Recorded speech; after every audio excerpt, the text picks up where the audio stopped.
Glass अर्धा भरलेला आहे की रिकामा हे प्रत्येकाच्या दृष्टिकोनावर अवलंबून आहे। मात्र आता तुम्ही नाशिकमधल्या हॉटेलात गेला तर तुमचा ग्लास अर्धाच भरलेला असेल।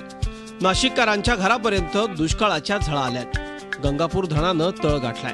त्यामुळे भविष्यातलं पाणी संकट लक्षात घेत हॉटेल व्यावसायिकांनी ग्राहकांना अर्धाच ग्लास पाणी देण्याचा निर्णय घेतलाय।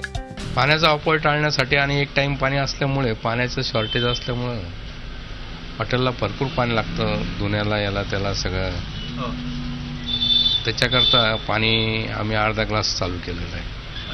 म्हणजे अर्धा ग्लास गिराईक पाणी पितो ना अर्धा सोडून देतो, त्याच्याकरता देतानाच अर्धा देतो आम्ही, म्हणजे ते पाण्याचं अपव्यय होत नाही।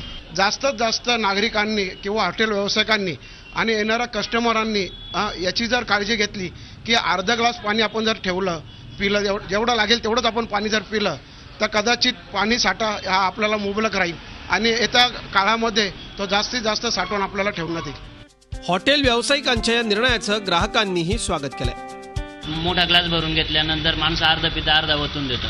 जर छोट्या ग्लासमध्ये जर घेतलं तर आपल्याला वाटेल तेवढं पूर्ण पितो, कमी पडलं तर परत मागून घेतील किंवा टेबलवर मग असं आपण ओतून घेऊ शकतो।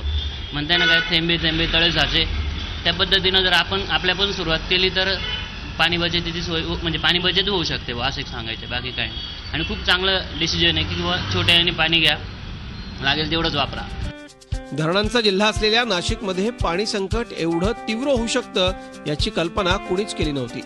मात्र आता अक्षरशः थेंबन थेंब वाचवण्याची गरज आहे। Mukul Kulkarni, Zee media, Nashik. Zee 24 तास रहा एक पाऊल पुढे।